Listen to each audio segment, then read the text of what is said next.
Hello दोस्तों, स्वागत है हमारे नए वीडियो में। आपको बता दें कि सीटेट दिसंबर 2024 के लिए जो नोटिफिकेशन है वो जारी कर दिया गया है। साथ ही इसका जो आवेदन का प्रक्रिया है वो भी शुरू कर दिया गया है। इसके आवेदन का जो डेट है वो 17 सितंबर 2024 से लेकर के 16 अक्टूबर 2024 तक इसके लिए आप आवेदन कर सकते हैं। यदि अभी सीटेट दिसंबर 2024 का जो एप्लीकेशन फॉर्म है वो फिलअप करना चाहते हैं तो वीडियो को बिना स्किप किए हुए पूरा देखिएगा, ताकि सभी जानकारी आपको अच्छे से समझ में आ जाए और आपको फॉर्म फिलअप करने में कोई भी प्रकार का परेशानी ना हो। ऑनलाइन आवेदन करने के लिए आपको सीटेट की वेबसाइट पे आना है। इसका लिंक मैंने वीडियो को डिस्क्रिप्शन में भी दे दिया है। आप वहां पे क्लिक करके सीधे इसकी वेबसाइट पे आ सकते हैं। यहाँ आने के बाद सबसे पहले आपको अपना रजिस्ट्रेशन करना होता है। तो न्यू रजिस्ट्रेशन करने के लिए यहाँ पे आपको एक ऑप्शन देखने को मिल जाता है न्यू रजिस्ट्रेशन का, तो आपको इस वाले ऑप्शन पे क्लिक कर देना है। इसके बाद हमारे सामने इस प्रकार का इंस्ट्रक्शन खुल करके आता है, तो स्क्रॉल कर नीचे आना है और यहाँ पे आपको कंसर्न दे देना है। उसके बाद आपको क्लिक हियर टू प्रोसीड वाले ऑप्शन पे क्लिक कर देना है। इसके बाद हमारे सामने इसका जो रजिस्ट्रेशन फॉर्म है वो खुल करके देखने को मिल जाता है। यहाँ पर सबसे पहले कैंडिडेट का नाम मांगा जाता है। तो जो भी आपका नाम होगा 10वीं की मार्कशीट पे, उसी के अनुसार यहाँ पे आपको अपना नाम फिलअप कर देना है। इसके बाद फादर्स नेम पूछा जाता है, तो यहाँ पे आपको अपने पिता का नाम फिल कर देना है। इसके बाद मदर्स नेम पूछा जाता है, तो यहाँ पे आपको अपने माता का नाम फिल कर देना है। उसके बाद डेट ऑफ बर्थ मांगा जाता है, तो डे वाले ऑप्शन पे क्लिक करके आपका डेट ऑफ बर्थ का जो दिन होगा उस दिन को आपको यहाँ से सेलेक्ट कर लेना है। उसके बाद मंथ मांगा जाता है, तो आपका जन्म किस मंथ में हुआ है उस मंथ को यहाँ से आपको सिलेक्ट कर लेना है। उसके बाद ईयर मांगा जाता है, तो आपके जन्म का जो साल होगा उस साल को आपको यहाँ से सिलेक्ट कर लेना है। इसके बाद जेंडर पूछा जाता है, तो आप मेल है या फीमेल है उसकी जानकारी आपको यहाँ से दे देना है। उसके बाद आइडेंटिटी टाइप पूछा जाता है, तो यहाँ से आपको कोई भी एक डॉक्यूमेंट सिलेक्ट करना होगा जो आपका डॉक्यूमेंट होगा। तो यहाँ पे आपको देख सकते हैं कई सारा ऑप्शन दिया हुआ है। यदि आप आधार कार्ड का डिटेल देना चाहते हैं तो आपको any other valid government identity with photograph वाले ऑप्शन को सिलेक्ट कर लेना है। उसके बाद यहाँ पे आपको डॉक्यूमेंट का नंबर मांगा जाता है, तो अब यहाँ पे आपको अपने आधार कार्ड का जो नंबर होगा वो फिल कर देना है। उसके बाद यहाँ पर प्रीमियस नंबर और नेम मांगा जाता है। तो यदि आप शहरी क्षेत्र से आते हैं तो यहाँ पे आपको प्रीमियस नंबर देना है, और यदि आप ग्रामीण क्षेत्र से आते हैं तो यहाँ पे आपको अपना वार्ड नंबर लिख देना है, और आपके गांव का जो नाम होगा वो गांव का नाम आपको यहाँ पे फिल कर देना है। उसके बाद सब लोकेलिटी है तो इसको आप छोड़ सकते हैं। उसके बाद लोकेलिटी मांगा जाता है, तो यहाँ पे आपको पोस्ट ऑफिस का नाम लिख देना है, आपके थाना का नाम लिख देना है। उसके बाद स्क्रॉल करके नीचे आएंगे और यहाँ पे आपका कंट्री का नाम पूछा जाता है, तो यहाँ पे आपको इंडिया सेलेक्ट कर लेना है। उसके बाद स्टेट पूछा जाता है, तो आपका जिस भी राज्य से आप आते हैं यहाँ से आपको अपने राज्य का नाम सेलेक्ट कर लेना है। इसके बाद डिस्ट्रिक्ट पूछा जाता है, तो यहाँ से आपका जिस भी जिला से आप आते हैं अपने जिला का नाम आपको यहाँ से सिलेक्ट कर लेना है। इसके बाद पिन कोड मांगा जाता है, तो आपके एरिया का जो पिन कोड होगा वो पिन कोड आपको यहाँ पे फिल कर देना है। इसके बाद ईमेल आईडी मांगा जाता है, तो यहाँ पे आपको अपना ईमेल आईडी फिल कर देना है। ईमेल आईडी फिल करते समय आपको ध्यान देना है कि यहाँ पे आपको चालू ईमेल आईडी देना है जो आपके मोबाइल में लॉगिन होगा, क्योंकि उस पे ओटीपी हो जाता है। उस ओटीपी के थ्रू आपका जो ईमेल है वो वेरीफाई होता है, इसलिए आपको चालू ईमेल आईडी ही यहाँ पे फिल करना है। इसके बाद कंफर्म ईमेल आईडी मांगा जाता है, तो सेम ईमेल आईडी आपको यहाँ पे भी फिल कर देना है। इसके बाद आपका मोबाइल नंबर मांगा जाता है, तो आपको जो चालू मोबाइल नंबर होगा वो आपको यहाँ पर फिल कर देना है। उसके बाद मोबाइल नंबर को कंफर्म करेंगे। उसके बाद लैंडलाइन नंबर को आप छोड़ भी सकते हैं, ये जरूरी नहीं है। अब यहाँ पर आपका परमानेंट एड्रेस मांगा जाता है, तो आपका कॉरेस्पॉन्डेंस एड्रेस और परमानेंट एड्रेस दोनों सेम है, तो यहाँ पे आपको एक ऑप्शन देखने को मिल जाता है सेम एज प्रेजेंट एड्रेस, तो आपको इस वाले ऑप्शन पे क्लिक कर देना है। इसके बाद पासवर्ड बनाने के लिए बोला जाता है, तो यहाँ पे आपको अपने अनुसार कोई भी पासवर्ड बना लेना है। उसके बाद कंफर्म पासवर्ड में भी आपको सेम पासवर्ड यहाँ पे फिल कर देना है। इसके बाद सिक्योरिटी क्वेश्चन पूछा जाता है, तो यहाँ से आपको कोई भी एक क्वेश्चन को सिलेक्ट कर लेना है और यहाँ पे आपको उसका आंसर लिख देना है। उसके बाद यहाँ पर कैप्चा मांगा जाता है, तो यहाँ पे आपका जो कैप्चा दिख रहा है वो फिल कर देना है और सबमिट वाले ऑप्शन पे क्लिक कर देना है। इसके बाद आपने जो डिटेल फिल किया हुआ था उसका जो प्रीव्यू है वो देखने को मिल जाता है, तो यहाँ से आपको सभी डिटेल को अच्छे से मिला लेना है। उसके बाद स्क्रॉल करके आपको नीचे आना है,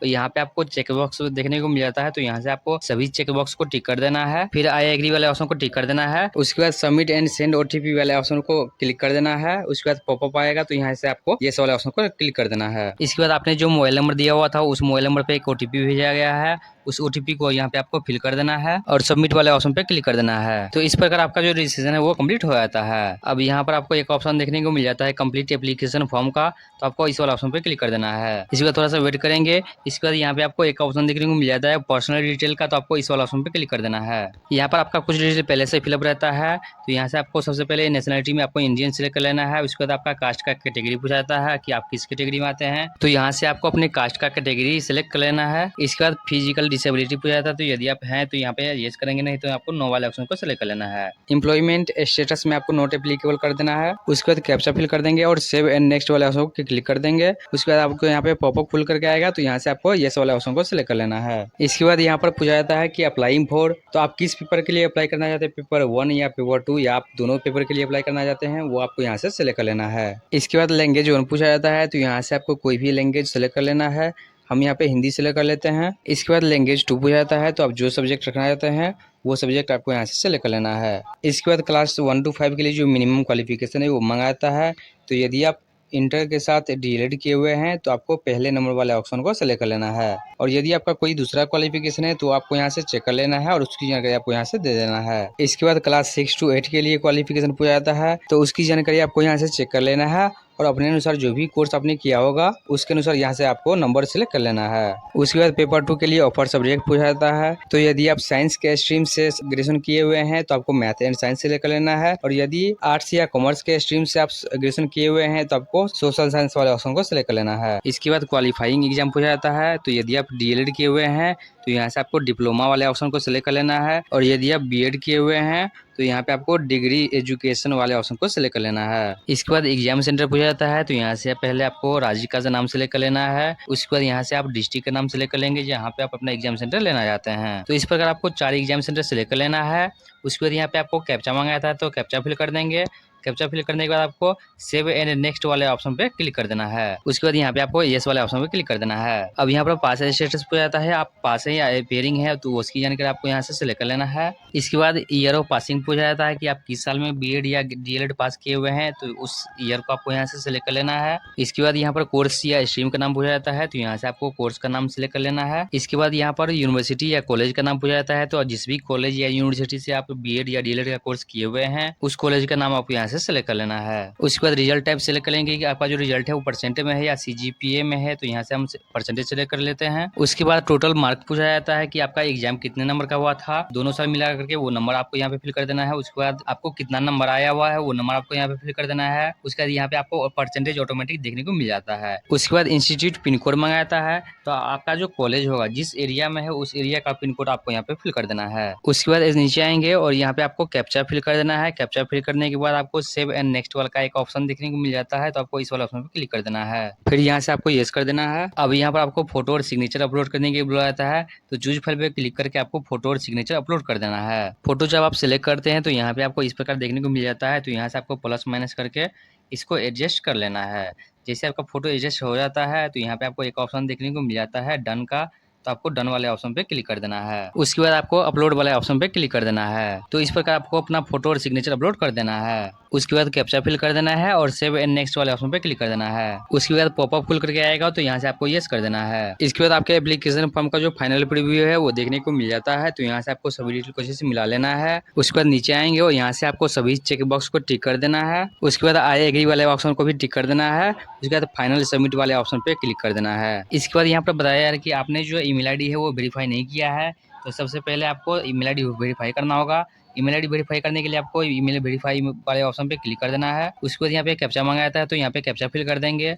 कैप्चा फिल करने के बाद आपको एक ऑप्शन देखने को मिल जाता है सबमिट का, तो सबमिट वाले ऑप्शन पे आपको क्लिक कर देना है। इसके बाद आपके ईमेल आईडी पे जो ओटीपी गया है उस ओटीपी को आपको यहाँ पे फिल कर देना है। उसके बाद वेरीफाई वाला ऑप्शन पे क्लिक कर देना है। इसके बाद click here to go home वाला ऑप्शन पे क्लिक कर देना है। अब यहाँ पर पेमेंट करने के लिए बोला जाता है, तो पे एग्जामिनेशन फी वाले ऑप्शन पे आपको क्लिक कर देना है। इसके बाद आपको ऑनलाइन पेमेंट के ऑप्शन को सिलेक्ट कर लेना है और प्रोसीड टू पेमेंट वाले ऑप्शन पे क्लिक कर देना है। उसके बाद यहाँ से आपको any debit card credit card वाले ऑप्शन को सिलेक्ट कर लेना है और ऊपर से टू पे वाले ऑप्शन पे क्लिक कर देना है। पेमेंट करने के लिए आपको कई सारा ऑप्शन देखने को मिल जाता है, क्रेडिट कार्ड है, डेबिट कार्ड है, क्यूआर है, तो हम क्यूआर कोड वाले ऑप्शन को सिलेक्ट कर लेते हैं। उसके बाद यहाँ से आपको भीम यूपीआई को सिलेक्ट करना है और मेक पेमेंट वाले ऑप्शन पे आपको क्लिक कर देना है। इसके बाद आपके सामने इस प्रकार क्यूआर कोड देखने को मिल जाता है, तो यहाँ से आपको क्यूआर कोड को फोन पे या गूगल पे या किसी भी माध्यम से स्कैन करके इसका जो पेमेंट है वो पेमेंट कर देना है। पेमेंट करने के बाद थोड़ा सा वेट करेंगे, तो इस प्रकार आपका जो पेमेंट है वो सक्सेसफुल हो जाता है। इसके बाद डाउनलोड कन्फर्मेशन पेज वाले ऑप्शन पे क्लिक करके इसका जो रिसिप्ट है वो आपको डाउनलोड कर लेना है। तो दोस्तों इस प्रकार आप सीटेट दिसंबर 2024 का जो फॉर्म है